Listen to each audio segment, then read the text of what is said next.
is the Thriving Dentist Show with Gary Takis, where we help you develop your ideal dental practice, one that provides personal, professional, and financial satisfaction.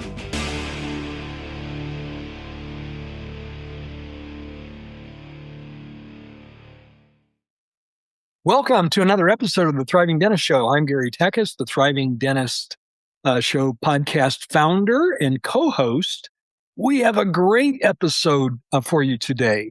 The title of today's episode is the Strategic Planning Episode. I'm really excited to share this information with you. One of the things that I enjoy doing most with my coaching clients is strategic planning. So we're going to share lots of useful information that we can use as you do strategic planning in your own practice. But before we get to that, I have a couple of announcements to make. The first announcement I have is we have an upcoming webinar, a Thriving Dentist webinar. Those of you that are regular listeners know that we do virtual events throughout the year. And the next virtual event is a webinar. It's happening on August 27th. It's a 1-hour webinar. You'll get 1 hour of CE. It starts at 6 p.m. Eastern Time. So that's 6 p.m. Eastern Time. That'll be 5 p.m. Midwest time. That'll be 4 p.m. Mountain Time and 3 p.m. Pacific Time.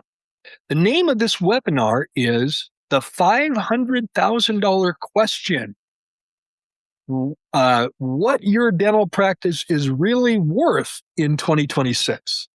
So if you're interested in state-of-the-art information about practice valuation, that will be a good webinar for you. No tuition. You're there as a guest of ours. We do that in appreciation for your listenership here on the Thriving Dentist Show. You do have to register. And to go to register for that, go to thrivingdentist.com/events. thrivingdentist.com/events. We'll look forward to seeing you there. The next announcement that I have is we have a returning guest, my co-host, Naren Alaraja. He is our resident marketing expert on the Thriving Dentist Show. And his tip is titled, How to Turn Every Google Review into a Marketing Asset.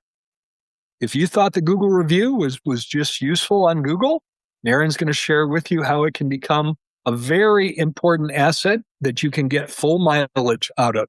No further ado, here's Naren Alaraja, how to turn every Google review into a marketing asset.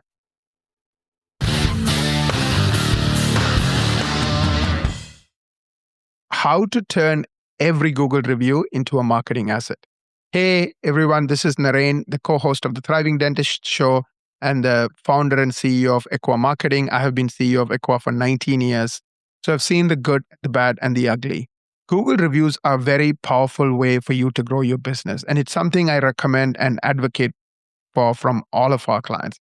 We even have courses and training and tools to help you get 5-star paragraph or what I call love letter Google reviews. The minimum standard is to get 10 or more Google reviews. Now that you have these wonderful reviews, what do you do with them? There's a bunch of things you can do with them. One, whether you like it or not, it's going to help you with search, whether it's AI search, whether it's ChatGPT, Google, Gemini, or if it's regular search, or if it's Google Maps, right? Google still controls 95% of the market. So you will benefit a lot by focusing on this on Google alone, but that's not where the story ends. You can also leverage these reviews to convince patients. So for example, all of our clients, if they go to particular pages on our clients' websites, we'll see these Google reviews highlighted, especially those 5-star paragraph reviews. And also you can, post it on social media. For example, a recent post that we made for one of our clients literally had a review. It says, a patient wrote on Google, I used to dread the dentist. Now I actually look forward to it. That line sat on Google for a year doing nothing, but by putting that line on a social media ad, our social media page, now we are able to get a lot more mileage from it. So when you have these reviews, definitely take advantage of them. Highlight them on the website, showcase them on the relevant pages. So for example, the sedation dentistry page, there are patients who talk about how they used to dread going to a dentist and now you make it seamless and painless. Highlight those reviews. why not share it on your social media and even boost those posts? So now people who are looking for those kind of services are more likely to come to you versus somebody else, because you are seen as an expert, and it's not just you saying it, it's a real person said it on Google, and you are putting that Google logo next to that review. If you want to learn more about taking your marketing to the next level, whether it's with Google reviews or these other creative ideas, or have us review your entire marketing, book a marketing strategy meeting. The link is equa.com/TD. We spend 6 hours prior to the meeting researching you, your competitors. We'll tell you where you stand on all the different components of marketing, like whether you're getting an A, B, or C, and also compare you to your competition. Finally, we'll give you a plan, a roadmap on how can you dominate marketing? How can you dominate all parts of marketing within a 12-month period? So that's where you would benefit. That's where you would get the most value from us. So book that meeting. That's our gift to you, equa.com/TD.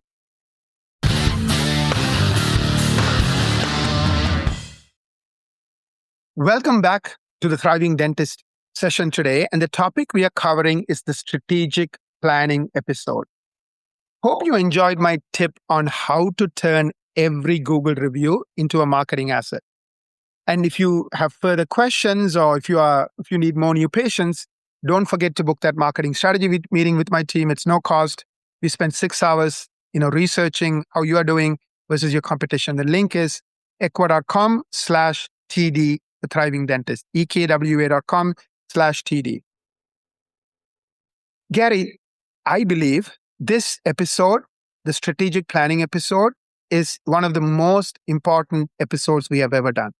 And I don't believe we have covered this topic the way we're going to cover it today ever. So I hope everybody pays attention. And to me, strategic planning is very, very simple. It's kind of like, we tell our young kids, or ask our young kids, who do you want to be when you grow up? Kind of the same thing. Yes, you wanted to be a dentist. We get it. But, who do you want to be a hero to? What kind of patients do you want to treat? Who do you want? What kind of a team do you want to work with? What will make you want to jump up out of bed and go to work? And of course, it has also to be fulfilling to you. It has to be financially rewarding to you. So your hard work for 20, 30 years turns into something meaningful for the rest of your life. So this is going to be a fun episode, having worked with, I've been doing this for 19 years. You've been doing this for 46 years, Gary. Having worked with, probably hundreds and hundreds of practice, at least in my case, and in your case, probably 2,000 plus. There's a lot of nuances when you look at the ones who are strategic and who do well, and the ones who are not. So I'm really waiting to unpack this. Before we get started, Gary, in your experience, having done this for 46 plus years, what do you think are the differences between those who get it right? Who do they want to be a hero to? What kind of people they want to work with and create this wonderful practice versus who are always struggling? Well, if you're strategic, you're proactive. Mm-hmm. If you're not strategic, you're reactive. Right. And I know that's a very simple delineation, but think about that for a minute. If you're not planning for the future, then you're just letting the future happen. You're letting the future unfold. So those that are strategic planners are proactive. They're creating their future, not just waiting to see what happens. And that's the fundamental difference. And when I sit down with a client with strategic planning, I prepare them ahead of time. I'll say, doctor, I want you to do some homework for me on this. And actually, it's fun. So don't get bogged down with the word homework, but I need you to do some homework for me. And I go out 3 years.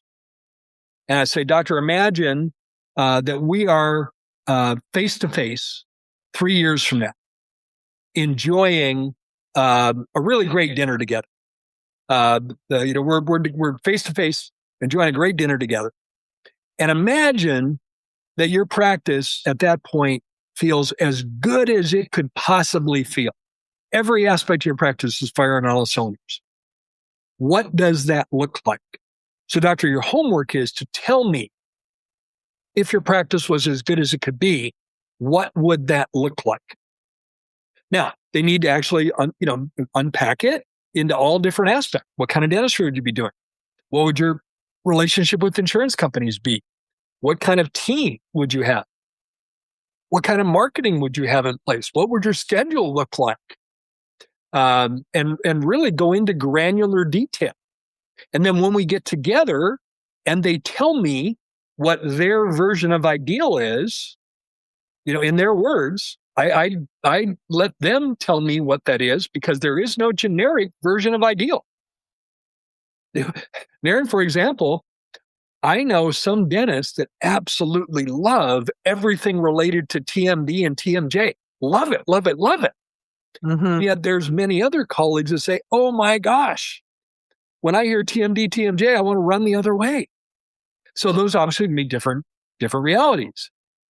So when they can describe to me in granular detail what they would like their ideal practice to look like in 3 years, then we just reverse engineer it. We know where the finish line is. They just described it. And I know where they are now. And now it's just a matter of reverse engineering. What do we have to do to get from where we are now to where they'd like it to be? So I think the biggest mistake most dentists make is they've never given themselves the luxury of even considering, if your practice was as good as it could be, what would that look like? Because they're bogged down in reality, right? They're stuck in the reality of the day-to-day struggle. And so consequently, when you're stuck in the reality of day-to-day struggle and never break free from that, 3 years later, you're just in the same version of another, everyday struggle. So every one of our listeners can benefit by literally go to the place in the world you do your best thinking, wherever that is. It might be on the beach. We're recording this in the summer. Maybe you're on the beach. Maybe it's in the mountains. Maybe it's alongside a maybe it's on your back porch. Maybe it's in your library in your home. But take the liberty of saying, with no limitations, if your practice was as good as it could be, if you were practicing your version of ideal dentistry and owned the ideal practice, what would that look like? Most dentists have never given themselves the luxury of asking themselves that question. And as a result, they never get there because it's not even a target on the board. All right, I'll get off my soapbox, but that's where we start. Thank you, Gary. I want to share a story that's just happened yesterday. One of our mutual clients, and we had this awesome conversation. And I'll kind of paraphrase it without losing what he was telling me. So he was a PPO practice, has been for a long time. 85% of his patients were PPO. And today he's 100% fee-for-service practice. And he was telling me how he came to that decision of going in. And he said he and his wife had a chat, and he's like, I would rather quit dentistry than every year go to work harder, make less, and feel less appreciated. It's like they don't care. You are like a menial employee who just has to do what they want you to do for no cost. And if you don't, you are not a good dentist in the right answer. You're a chef working at McDonald's. Exactly, Gary. And he's like, I would quit. And he has literally told his wife, and he told me this. I told her, I'm not a stupid guy. I can create a new career. We have money saved up. He was at that point. Anyways, fast forward, he makes a choice. He went through the transition. He lost patients. But now he's like, I'm working so much less. Yes, I'm not. His revenue didn't go up, but he's working 50% of the time. He loves his job. Every patient, he even shared a story of one of these patients who quit and came back. And this particular individual had gone to this practice and that practice. And then finally, it's like, I am home. Because, this is refer him to Thriving Dentist Coaching, because we'll correct the part where his revenue didn't go up. We'll correct that part. Yes, exactly. Exactly. And the timing on this episode is really important. The reason why I wanted to do this episode right now is, as we're recording this, depends on when you're listening to it, but as we're recording this, there's still almost half a year left in 2026. So regardless of where you are at this point, you have enough time between now and the end of the year to finish where you want to finish. That's why I wanted to do, and then wanted to do it, this timing. And also, I wanted you to finish the year with a lot of momentum. So going into 2027, you can really gear up to make 2027 your best year. Yeah. That's why the timing on this is so important. You have the ability and the time to mid-course correct and to change. So hopefully, you and I, Naren, are igniting a little bit of passion under our listeners about the fact that they can have an ideal practice. But you first have to really be able to define that, because there is no one generic version of what ideal is. It's your own. But all of you, as listening, have been practicing long enough, even if you're a young dentist, to know what you'd like. So start, and maybe that morphs and changes over time. But give yourself the privilege of asking and answering the question, if your practice was as good as it could be, what would that look like? Yeah, I think it's just not taking no for an answer, right? Sometimes people accept that reality they hate, but they just feel like there's no other reality. But that's not true. If you really have a strategic plan. Let me get into some specifics, Gary. Can you provide a specific example of how strategic planning has resulted in meaningful or significant benefit for one of your clients? Well, I'm going to do better than that, Naren. I'm going to give you 3 specific examples. Fair enough? Absolutely. Let me go to 3. Okay. One of them, I'm going to get very granular on one of them. One of them, a client of mine, really enjoys doing Invisalign. Now, I'm using Invisalign because that's his aligner of choice. But please know this could apply to any aligner format that you use. But this particular doctor, really excited about Invisalign. And in the first 6 months of the year, this was last year, in the first 6 months, he had started a grand total of 3 Invisalign cases. 3. Woohoo! Did anyone pick up the sarcasm there in my voice? 3. And so if he continued there, and if that was mid-year, and he was kept doing what he was doing, where was he going to end at the end of the year? If he was mid-year and he'd done 3, where's he going to end up? And assume, the same pattern continues, where's he going to end up? So you said 3, right? Yeah. That means he's going to end up with 6. End up with 6. I know I'm seeing Naren on video, and he was looking at me with is this is it a trick question? I'm like, because the math's pretty easy. 3 and then times that's 6. It was not a trick question. You're going to end up with 6, which again would be, so what?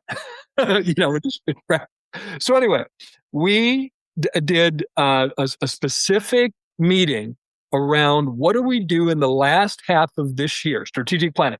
What do we do in the last half of this year to change that?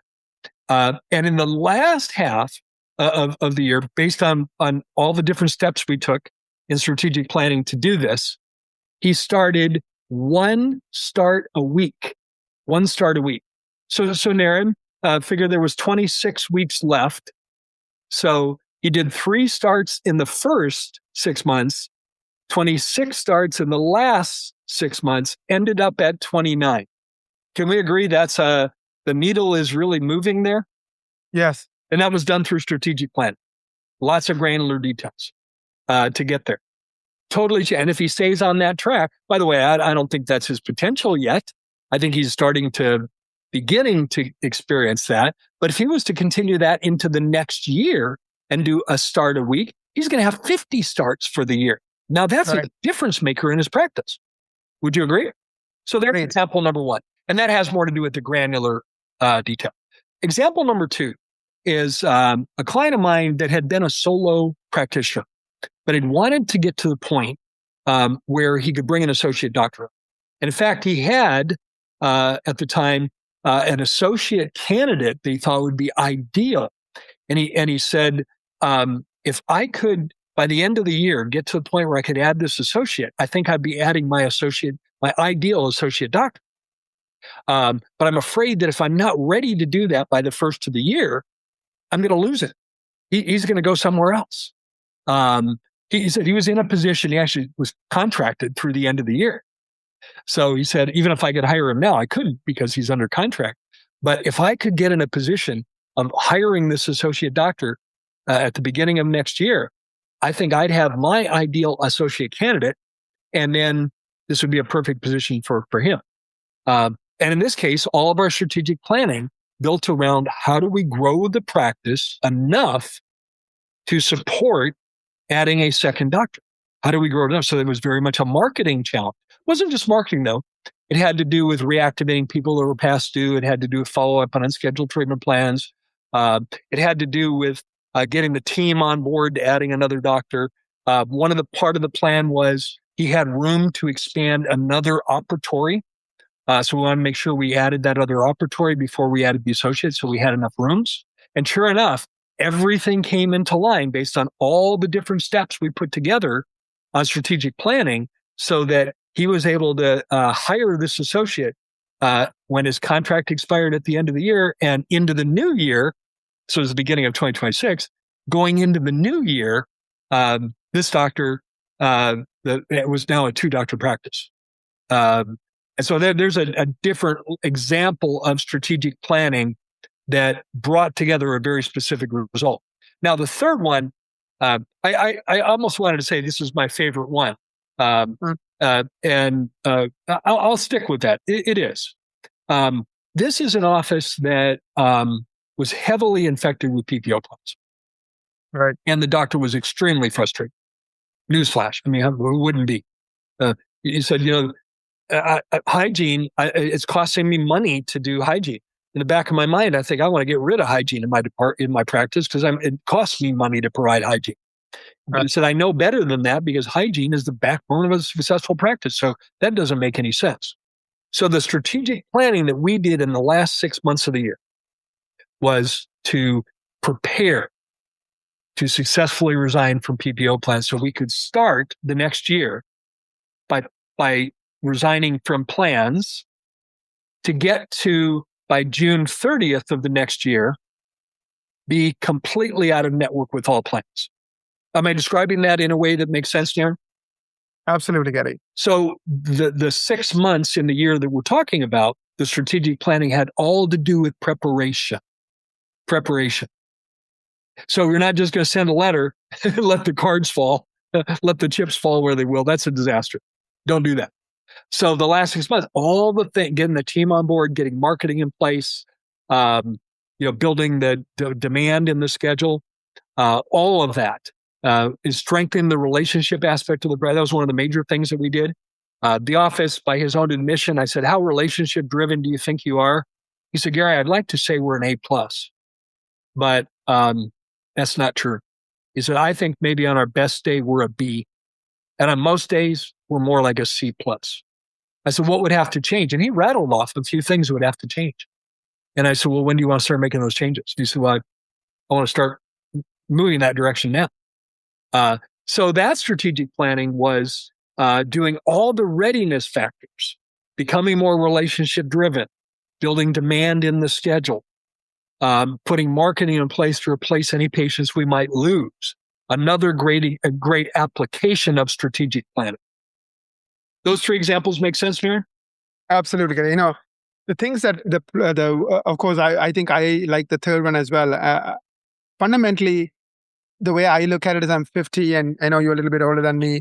Like life is short. We have a few years left. Even a 5-year-old has only like a limited number of years left. So the question is, what do we do with it? Are we like jumping out of bed and doing the things we love?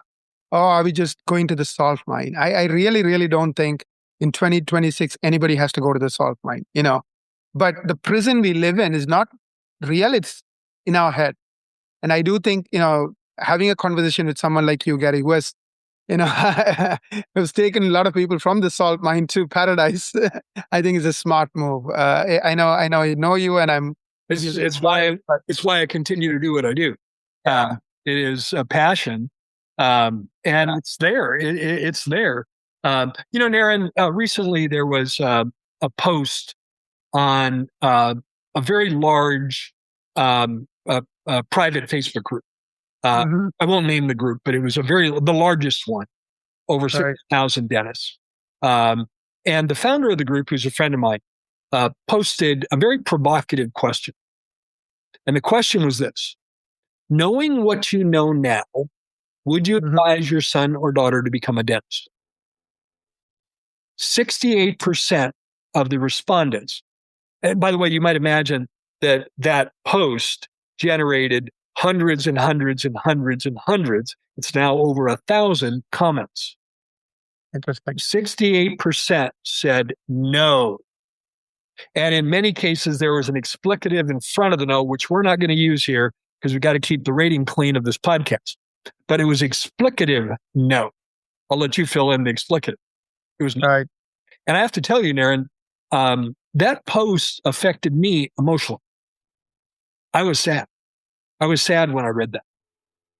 So more than 2/3 are saying, I would not advise my son or daughter to become a dentist because I'm so miserable that I wouldn't want them to experience it. They didn't say that, but they might as well. Right. And it's diametrically opposed to how I feel about our profession. Mm-hmm. And by the way, I believe that most of our listeners are in my camp on this one, or they wouldn't be listening to a podcast on their own time. Right. Right. So I believe our listeners are also in the camp of, yeah, I think dentistry is amazing. I think dentistry rocks. But here's 2/3, more than 2/3, 68%. No way would I ever have. And probably, I don't know, but I'm going to make a very broad assumption. I'll bet most of those are PPO providers. Would you agree? Yes. Yeah. Meaning they're taking care of people that don't value what you do for them because they want their free cleaning. They want their free whatever. That's it. And I just believe, we have the ability to craft your ideal practice, whatever that is. So anyway, I'll add that comment in there. But think about those 3 examples and think about, what would be your project to create your ideal practice? What does that look like? Yeah. Thank you, Gary. I totally concur. Can you give me 2 or 3 other examples that you think, strategic planning examples that you think will apply to most of our listeners? Yeah, those are some bigger picture issues that doctors were trying to solve. Some of them, simple examples. Let's have a strategic planning project to put these 24 systems into your practice. A lot of offices, if I talk to a doctor or office manager, hey, do you have systems in your practice? What do you think they're going to say every time? Yeah. Yes. Yeah, we have that. Yeah, we're good. What next? What else do you have? And in fact, there's no evidence of those. For example, I test this all the time with our clients. I believe that, when we look at all of our systems, we have 24 systems. If you're a regular listener to the show, you know about this. I've been asked by clients, which one's most important? So, well, they're all important. Now, Gary, I'm going to pin you down. Which one's most important? Then I'm going to say, if you make me pick one, I'm going to say the schedule. You get the schedule right, then all kinds of positive things happen. If you don't get the schedule right, we end up dealing with all kinds of challenges. Let's get the schedule right. Now, starting with, doctor, does your scheduling coordinator know what your daily production goal is? Now, a lot of times, the doctor will say yes. Yeah. Mm-hmm. Yeah, we talked about that. And then I go to the scheduling coordinator. So what's doctor's daily production goal? I'm not sure. I think it's this. And it turns out the number that they gave was 3 years ago. It's not current. So how in the world is your scheduling coordinator scheduling the goal? Doesn't know what the goal is. Right. Yeah. So, some more granular examples, would be getting these systems in place in the practice. Another one, to piggyback on what we said before, to do the prep to prepare to successfully on the network would be another one. Can I spill some secrets, Gary? If you don't like it, we can edit it out. The thing that you and your team do is you do this on behalf of the doctor, right? Let's face it, a lot of doctors love dentistry, but they don't like talking to their scheduling coordinator. They don't like looking at, looking at that number, even call conversion, right? They don't like paying attention to it, 2 times a month. And they don't want to do review meetings with their team members. Yes, exactly. And just like we tend to do the things we love and we tend to ignore the things we don't love, even though they could be hurting us. And I think I have come to accept it as it's okay. I mean, that's where I think someone like you is there, of course, with the trained team that can do that. And that's, it's kind of like, I can't do dentistry. I still have to go to a dentist, even though, I could, help them with marketing, So it doesn't mean that he's better or I'm better. No, I think we have our specialty. I think few do like doing those things, but I would say like 5% of the doctors we meet, right? Who love those meetings and who love that coaching. It's not their world. It's not their happy place. Not at all. I'll give you another example that is at the granular level of strategic planning. When I look at our clients' websites, there's no coincidence that websites that have tons of landing pages with lots of before and after photos are going to do much better with marketing. Yes. Did I just state a true fact, Naren? Is that true? That is true. I mean, especially if you are doing high value cases, landing pages are worth their weight in gold. Like, let's say you're doing implants, a single landing page with 4 or 5 beautifully orchestrated cases can make you a couple of $100,000 a year. Absolutely. And yet, doctors are usually pretty good at photography, something that falls in their clinical realm. Yes. They don't have the befores and afters. So maybe a strategic planning would be, hey guys, let's get discipline around getting befores and afters of all the different procedures we do in our practice. Obviously, they could be high value servers like before and after for a smile design, but could also be before and after on a quadrant of replacing old amalgam fillings with composite fillings. So that could be another strategic planning episode. Or strategic planning project, is to get religion around those before and after photos. Maybe we get some really nice after photos, large format after, not before and after, but large after photos to put up in the clinical area of the office to demonstrate what, people in our practice that have beautiful, healthy smiles. Maybe that's part of that. That's more of a detail as opposed to a big picture strategic planning. But there's some examples there. Maybe it relates to revenue cycle management. Maybe it relates to a project where we once and for all button down everything that has to do with collections in our practice. And no longer are we leaking oil because we've got parts of that system that are failing. Maybe we decide to have a button down system to not only do an annual review for each of our team members, but to have periodic check-ins throughout the year so that we can make mid-course corrections when needed and complement team members on a regular basis. Lots of different ways this applies. This is awesome, Gary. I think if anyone is interested, I would strongly recommend, they have a further conversation with Gary. The link is thrivingdentist.com/CSM. I think I've seen this in action. We have a lot of mutual clients, so I get to see some numbers. I've seen practices that have made an extra $200,000 in profit in a year. I'm not talking revenues, in profit. And the funny thing is, the doctor says, I'm working less than I used to. I'm working less and enjoying it more. I'm working less and enjoying it more. Enjoying it more, exactly. So I think a lot of people think, nothing will change, nothing can change. Just that they don't know what they don't know. And a few things they miss causes a lot of the pain. Yeah. And the other funny thing is Gary introduces bonus plans. So people are happier. They love coming to work. I feel like they're part of the success of the practice. So there's a lot of good things that happen, not just to the bottom line, but for the overall makeup of the practice. There's many side benefits that go along with it. Yes. Gary, this is a 2-part question. So I'm going to ask you the first part and then the second part together. Why is it important to involve the team in strategic planning? And how does one go about doing that in an effective way? Great questions.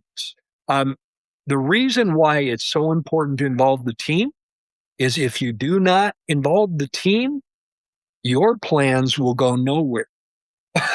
They will die an ignominious death very quickly. When I was an in-office consultant, right, I actually witnessed this, what I'm about to describe, but it's happening in every one of our listeners' practice. I actually witnessed this. I remember I'm in the office. We had a really great meeting. Doctor came in. He was on fire to share what he learned at his most recent course that he attended. He was on fire to share. It was a spare course. It was amazing. Made it he just went on and on and on. And when the meeting broke up, I was in the lab. The lab was set up in such a way that I was in a spot where the team couldn't see me. And the office manager called everyone together in the hallway. And she said, "No, I've been here for years. I've seen this happen time and time again. Just nod your head and agree. 2 weeks later, he's going to forget about everything that he just talked about in this meeting, and we'll go back to the way it was." And I heard that on the other side of the wall. Needless to say, that night over dinner, Doctor and I had a very spirited discussion about what I heard. But how many times has that happened there? So if we don't get the team involved in this, everything will go back to the way it was. And the reality is, most team members are looking for direction from you on your practice. They don't come to work every day trying to figure out how can they make this practice the greatest practice in the world. They're looking for direction from you on that. So the answer to the first question is, the reason why it's so important to involve the team, it doesn't go anywhere unless we do. The best way to do that is consistency. Have regular meetings. Have regular team meetings, where at least part of the regular team meeting is to talk about the steps that we need to do to develop this ideal practice. Most practices have an hour team meeting once a week, although in many cases they've gotten rid of it. They were so unproductive, they've gotten rid of them. I don't care if you do an hour a week. I like the format of 2 hours every 2 weeks, the same amount of time. But it allows you to go a little bit deeper into the format. And then the way I'd kick it off is I'd have a half-day meeting with your team to talk about what this vision is, what the big picture is, and then just keep chiseling away at it with regular meetings. And I know some doctors are going to say, "Well, our meetings aren't productive." Well, let me show you how to have productive meetings. Very important part of the process. Naren, I'm going to shift gears. I'm going to ask you this next question. From my experience, marketing is often a very important part of any strategic plan. Please talk about where our listeners should spend their marketing dollars to get the best results. Let's say they want more patients, and not just want generic more patients, but they'd like more Invisalign new patients. Where's the best place for them to spend their money? Great question, Gary. And I'm going to address it head on. So everything starts with the question you asked, Gary. If you and I are talking in 3 years, what should happen for you to be ecstatic, right? That clearly defines the goalpost, right? The end game we are trying to get to. And then let's say Invisalign is a part of that. Or, we want to drop PPO plans. That's a part of that, right? Now, all of these come back to execution. And marketing is a huge part of successful execution. You have to help the ideal patients who you want to find you. Then you have to get them to like you. And then you have to get them to trust you. The fundamentals of marketing doesn't change. It has been the same for thousands of years, right? People have to know that you can help them. They have to, like you, because we don't like to do business with those we don't like. We don't like a dentist who we hate. And then they have to trust you enough to give their care to you, give their hard-earned money to you. So in the case of Invisalign, a practice, it's kind of funny. You have different ways of getting people to know, like, and trust you. I'll give you the high-level ways today, right? Today, internet marketing is 95% of how patients find a dentist today. So within the internet marketing space, you have Google, which is dominates. That's how most people find information. Again, within the internet space, 90 to 95% of the people go to Google looking for what they need. And today they call it AI search, Google Maps, SEO, and various other names. But fundamentally, it's people looking for information about a dentist who can help them with their particular need. So first part of it is are you showing up organically on those platforms?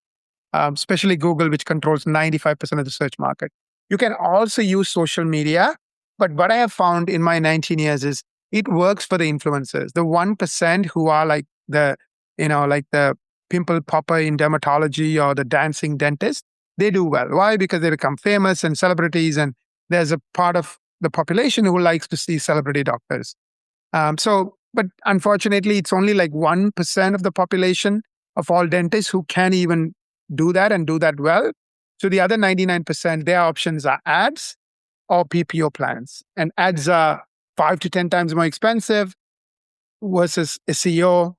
PPO plans are 30 times more expensive than SEO because every time the patient comes in, you are getting a write-off, which is the difference between your usual and customary fees versus what you end up collecting from that patient in every visit. I call it the PPO tax. PPO tax, yes, which is even worse than the IRS tax, right? It's like much, much bigger than the IRS. It's tax. Even worse than your tax in Canada. Yes. Which is obscene. But go ahead. Exactly. So coming back to Gary, this, helping people find you. So I think if you're not an influencer, then of course, I think dominating Google makes sense.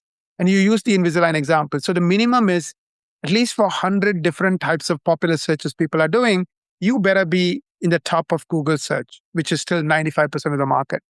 And of course, don't ignore ChatGPT, don't ignore Perplexity. They're still small, but who knows, right? So you want to make sure you are also dominating those other platforms. So we look at all of that.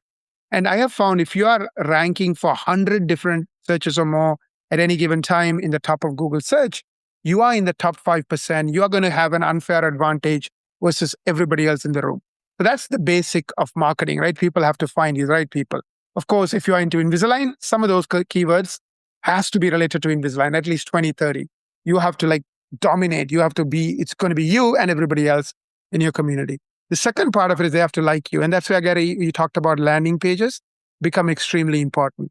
And landing pages are important because especially for high value services, yes, they see you again and again. Yes, they go to the website, but what if they're not convinced? I mean, remember, they are making a life-changing decision, that they think will make a difference for their life in the case of Invisalign or in the case of implants or any kind of, high-value service. So they want proof that you have actually done this, ideally, and helped a person just like them. Same age, same skin color, perhaps same, male or female. So they're like, oh yeah, Jenny was happy and Jenny looks just like me, at least in the before picture, and I want to, be the after Jenny, right? They're like, okay, let me call the office. So that's the second part, getting people to like you. And the last one is reviews. And the same doctor whose story I shared with you, who I spoke to yesterday, he said he used to run a Google Ads program and it was not working for him. It was costing him like $300, $400 a new patient.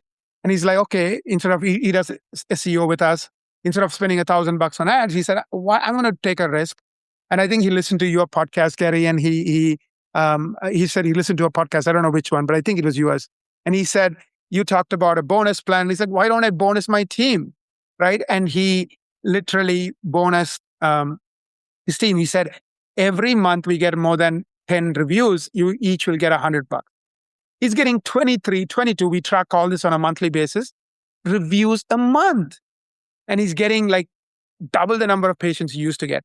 Last year, he had a bit of a lull, and we noticed in those months, he was only getting like 4 or 5 reviews. So reviews are also a key part of this, especially in 2026.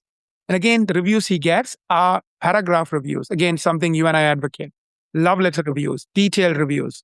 So these people love him, and the new patients, come and they love him too. And the funny thing is, the new patients get a red carpet treatment because the team wants them to write a wonderful review. And he was joking, he was saying, out of the 23 patients, 80% of them are new patients who's writing these reviews. So it's like, not only are the new patients, bringing in new revenue and making the practice better, but they are driving the next generation of new patients with their wonderful reviews. So it's SEO, it's landing pages, and it's reviews. And the last piece is the way the phone is answered. So that's something I think we all can improve on. And the average dental practice, unfortunately, only books 1 out of 3 new patients.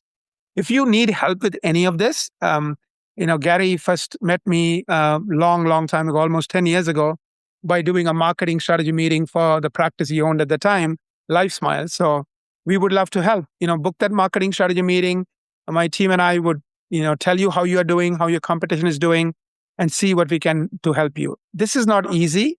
Yes, we can help you dominate Google, but then there are other pieces, reviews, the way you answer the phone. But we have done this for a long time. And that's where my partnership with Gary is really powerful, because Gary does a lot of the coaching, which we are not good at. So it's like a win-win.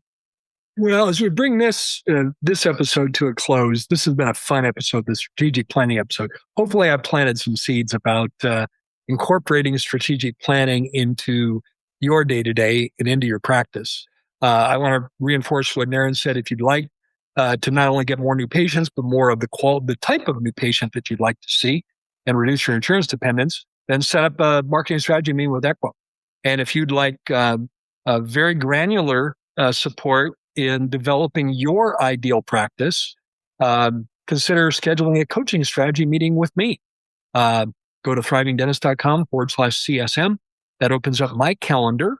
You'll have an hour Zoom meeting with me. Come to that meeting prepared to talk about if your practice was as good as it could be in 3 years. What would that look like? We'll talk about that. I want you to know you deserve it.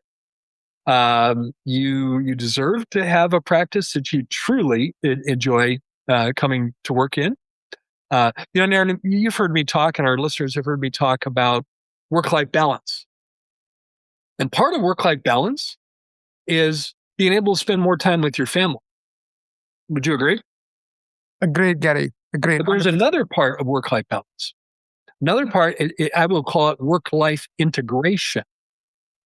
Because work-life integration is about the days that you go to work, you truly enjoy what it is that you're doing. You truly enjoy what it is that you're doing. And if that's not true for you, and if you're part of that 68% that might not want to advise your son or daughter to become a dentist, set up a coaching strategy meeting so we can change that. Well, on that note, on behalf of Naren and I, thank you for the privilege of your time. Let me encourage you to put this into action. And we'd love to be a resource for you if that was your wish. Otherwise, we look forward to connecting with you on the next Thriving Dentist Show.